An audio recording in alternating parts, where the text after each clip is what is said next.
Things felt like they were going to work out so well for Duke football in their game against Illinois. Vibes were high until they weren't. Hi, everybody. Dick Vitale. Hey, make sure you listen, man. The Locked On Blue Devils with J.J. Jackson. He's awesome, baby.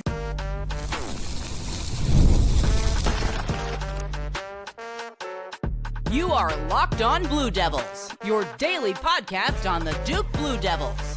Part of the Locked On Podcast Network, your team every day. Hello, everybody. Welcome into another episode of the Locked On Blue Devils podcast. My name is J.J. Jackson. It's so great to have you here with us today on this Monday, September 8th, 2025.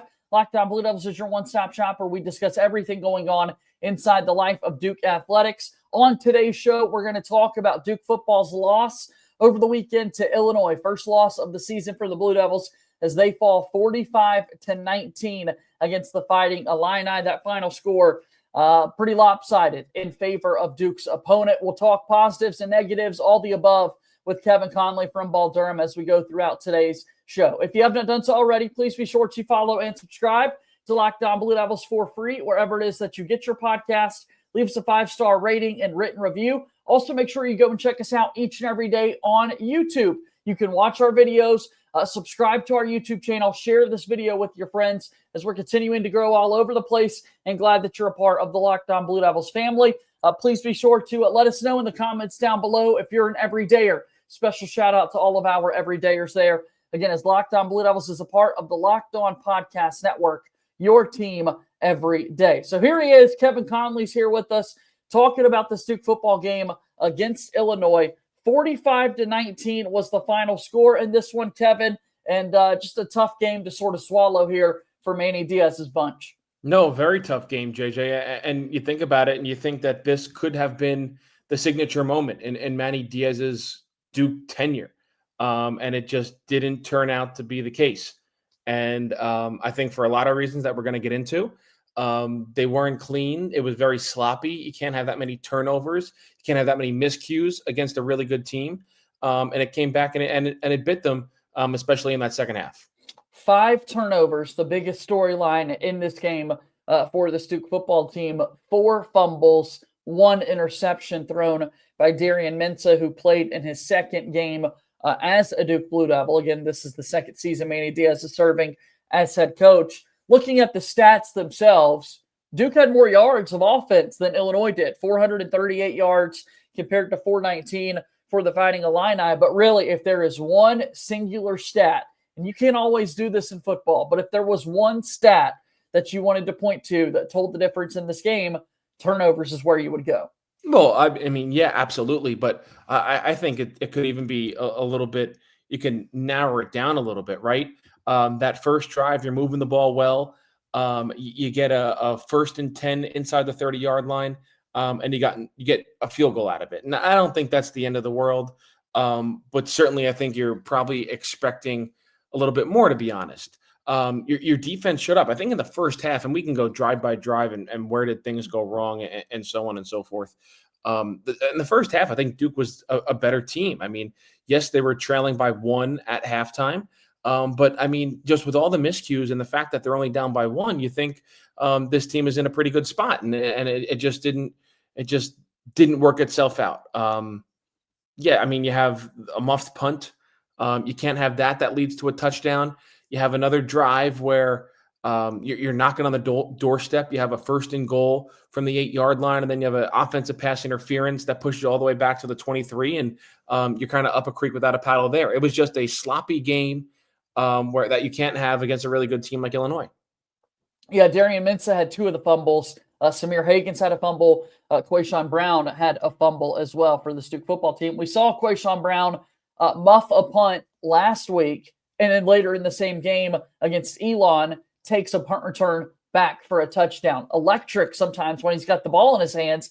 Had some receiving touchdowns a week ago this against Elon. But again, if you can't field the punts cleanly, that's why we see a lot of interchanging right now from Duke between Quayshawn Brown and Samir Hagens, because when the team is trying to punt the football to you, like, gosh, that's just back-breaking, gut-wrenching, everything. Like, take care of the football and be able to set yourself up for some of these drives. Well, I mean, JJ, in that first half, There was consecutive possessions where you start with that muffed punt, which leads to an Illinois touchdown. Then I mentioned that drive where you have first and goal and you have an offensive pass interference and it pushes you back to first and goal from the 23 and you have to settle for a field goal. Yep. Then you remember on that next drive, I mean, you have Illinois on the verge of going 3 and out. You have them at 3rd and 21 at their own 14-yard line.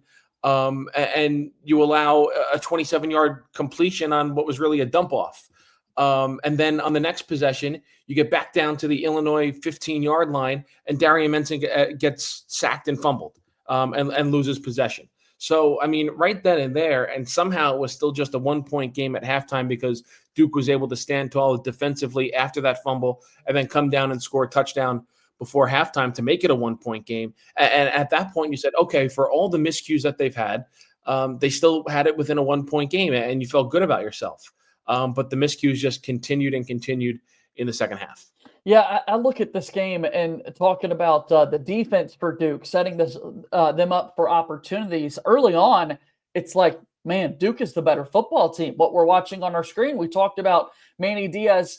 This team was leading the country a year ago in tackles for loss. They're right there in the top 2 in sacks. Feels like Duke's going to be able to do the same thing again with their pressure defensively. A good start from the edges with VJ Anthony, Wesley Williams, and that sort of thing, Kevin. That's what's so frustrating is that early on, it feels like if Duke would have been able to capitalize and put more points on the board, maybe the defense continues to stand as tall as they do. Illinois gets a little defeated, and you really get to show off that defensive front that Duke's got. Well, I mean, yeah, and in the first half, Duke was winning the battle of the line of scrimmage. Illinois really couldn't run the football.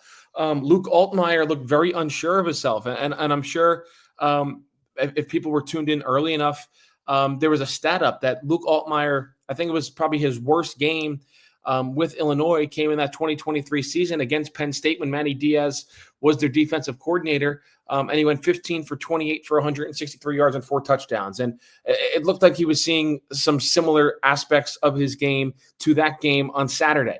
But then he got into a rhythm in the second half. You know, Duke comes out, they can't get a stop. They had a chance to make it a 3 and out. There was a 3rd and 10 coming right out of halftime for Illinois. They can't get the stop.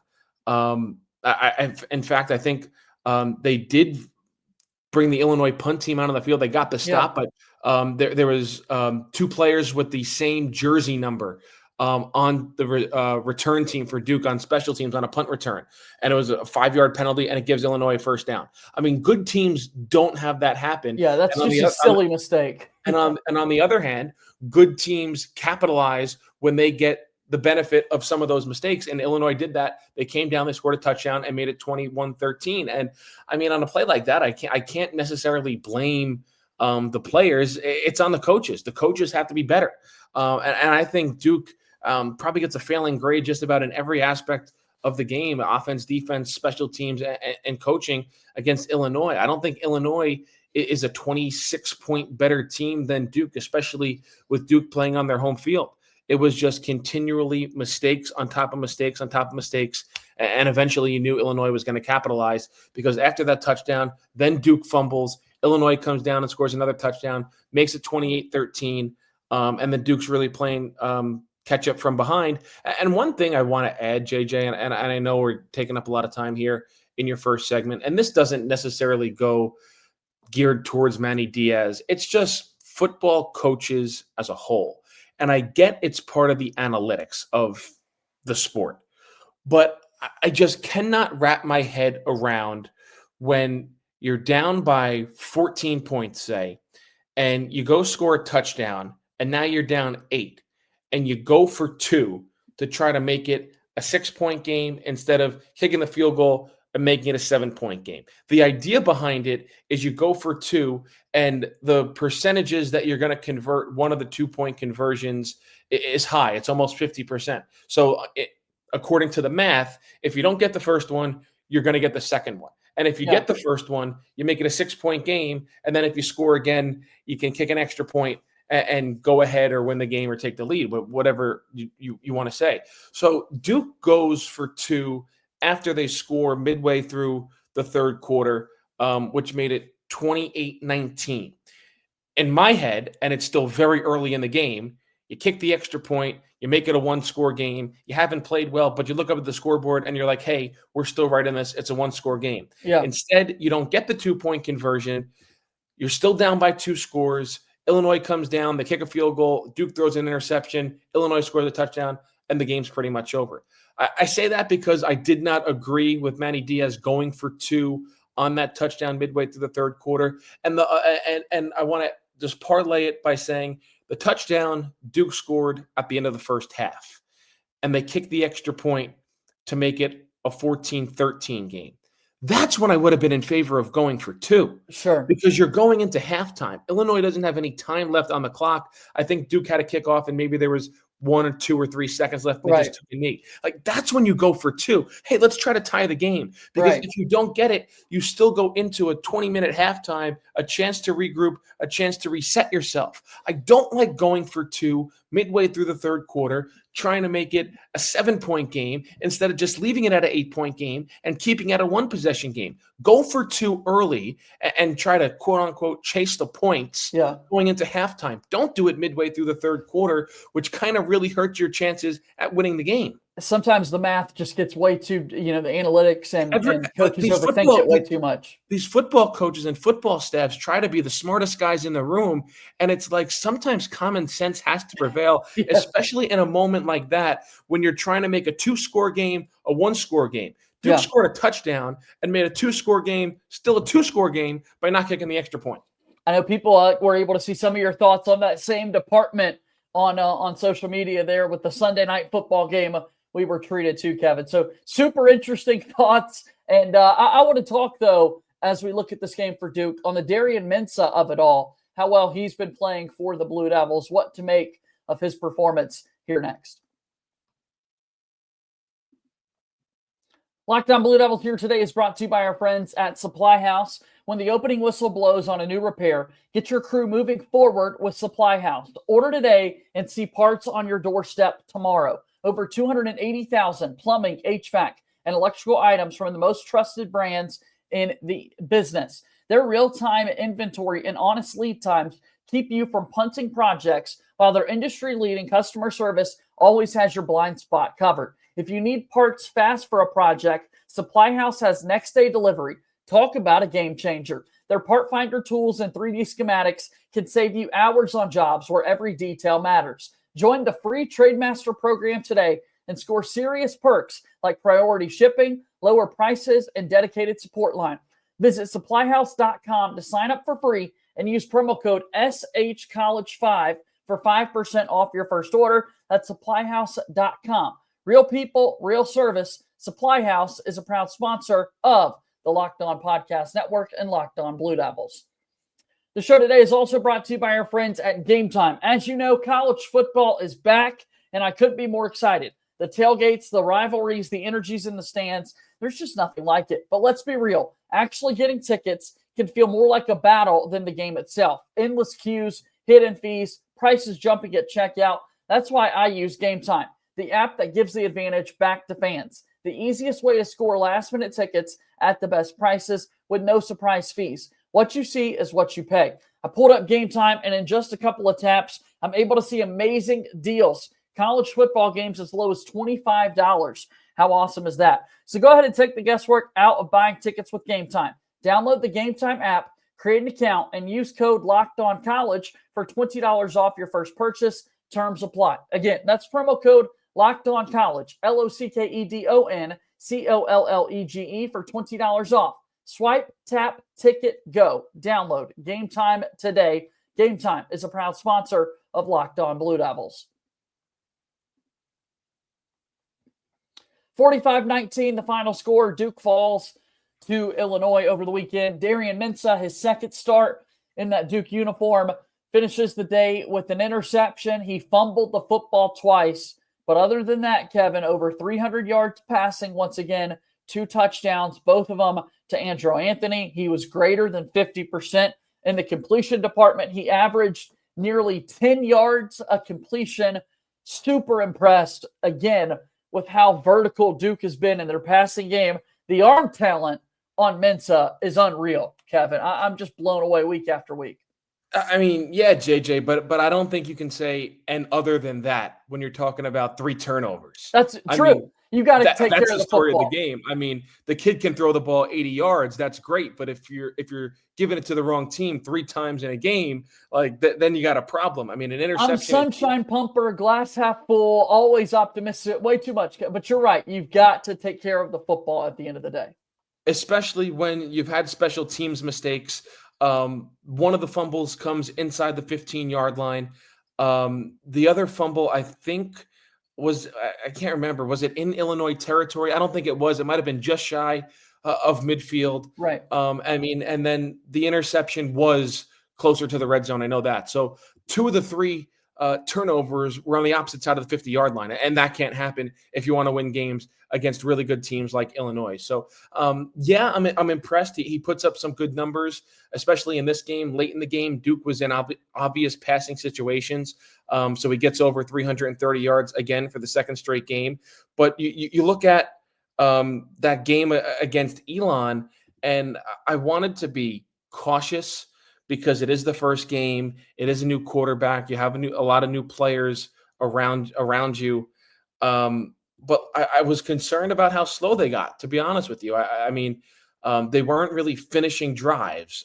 You look in that game, I mean, you had a fumble from one of the running backs, but they weren't finishing drives against Elon. And I didn't really see them finish a lot of drives when the game was still meaningful here against Illinois. So I think that's something they certainly have to work on, because you go on the road next week in a true road game against Tulane, and Tulane's a quality mid-major, JJ, as I'm sure you know and the listeners know. And that's going to be a night game under the lights, and you got to know that crowd's going to be fired up to play a Duke team that holds their quarterback from a season ago.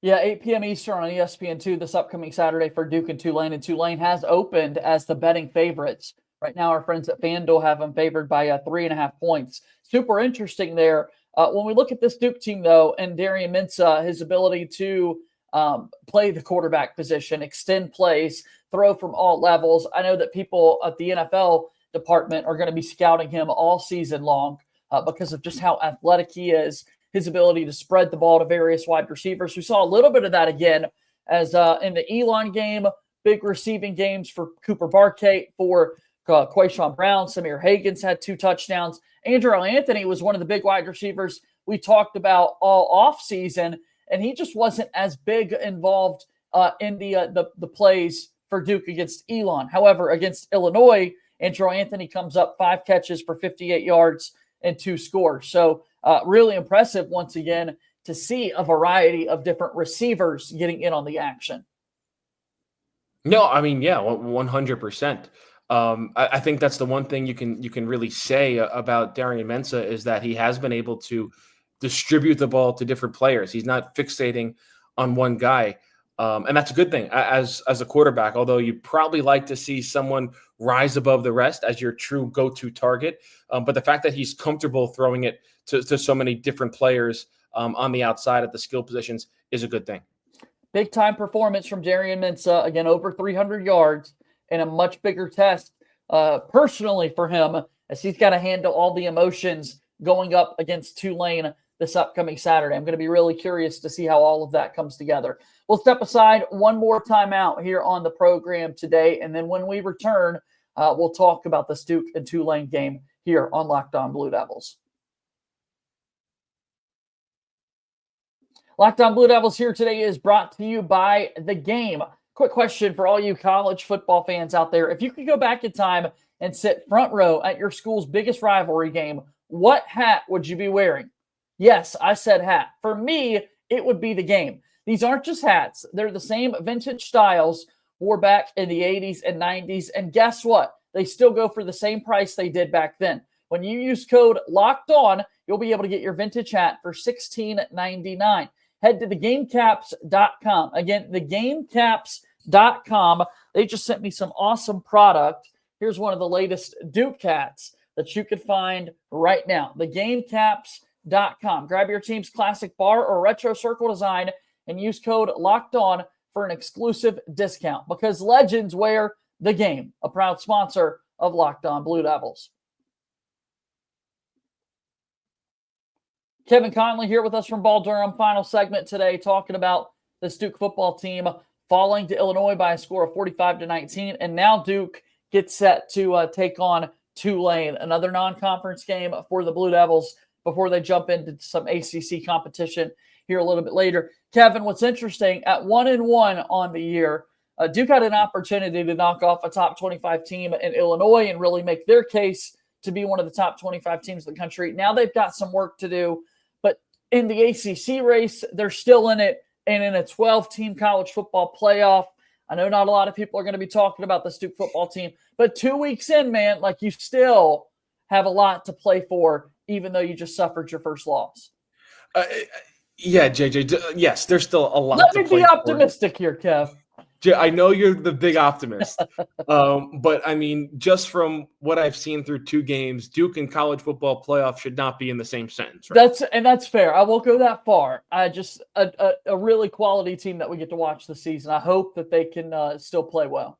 Yeah, I mean, yeah, they haven't played an ACC game yet, so like, even if your most outrageous dreams are for this team to make the college football playoff, yes, everything is still in front of them. But I think more importantly, I need to see a complete 60 minutes first. Yeah. This team has not put a complete 60 minutes together yet on the field. And I think that's going to be really important. And it's going to be a raucous atmosphere, and it's going to be a tough game against Tulane. So I think we're going to learn a lot about this team this week. I think Manny Diaz is going to challenge a lot of the players on this team in this week of practice and see how they can improve.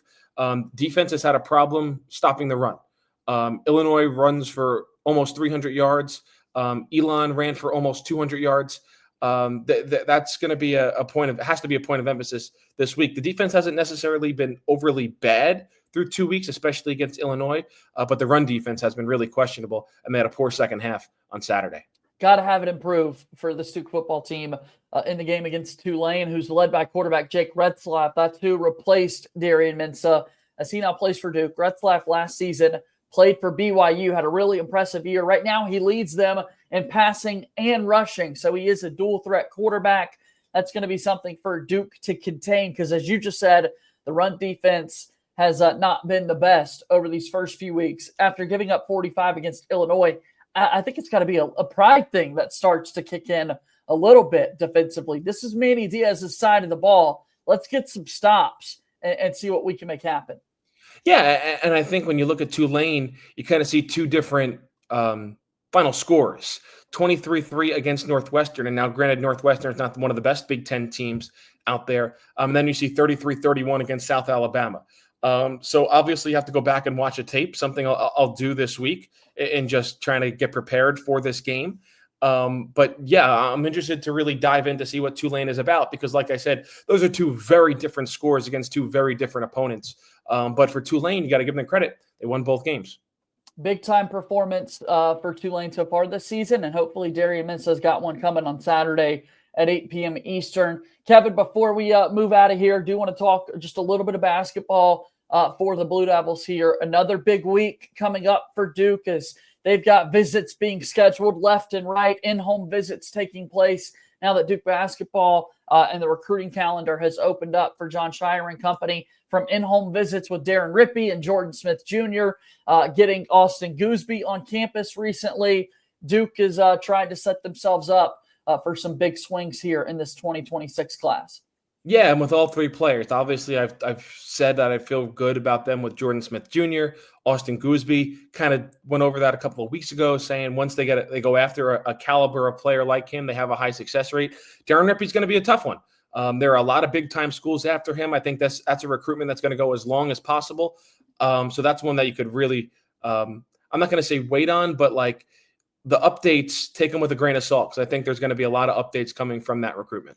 Without a doubt, and we'll certainly be following all of that. I know you will as well, Kevin. So how can people best support Kevin Connelly these days? Shout out all the work you got going on. Yeah, so follow us read us at Ball Durham at balldurham.com every single day. Starting a new podcast in the works, getting all the kinks worked out. The Believe in Duke Football podcast, but don't worry, we're going to have a ton of basketball stuff over there as well. That's on Apple Podcasts and Spotify for right now. So got a lot in the work. So trying to work it all out, trying to find time for everything. But it's been a lot of fun. And follow Kevin on Twitter at Kevin Connelly 24. It's always good to see you, Kev. Thanks for stopping by today. We'll talk again soon, okay? Thanks, JJ. All right, that's Kevin Connelly joining us here on today's episode of Locked On Blue Devils. That's going to do it for our Monday show here today. Again, Duke falls to Illinois by a score of 45-19. We'll get back after it this week against Tulane. Positive things are coming for Duke. I just know it. Be sure to leave us a 5-star rating and review. Follow us on X at LO_Blue Devils and subscribe to our YouTube channel. Like this video and share it with your friends. As always, go Duke. I'll talk to you tomorrow. My name is JJ Jackson. Thank you and good day.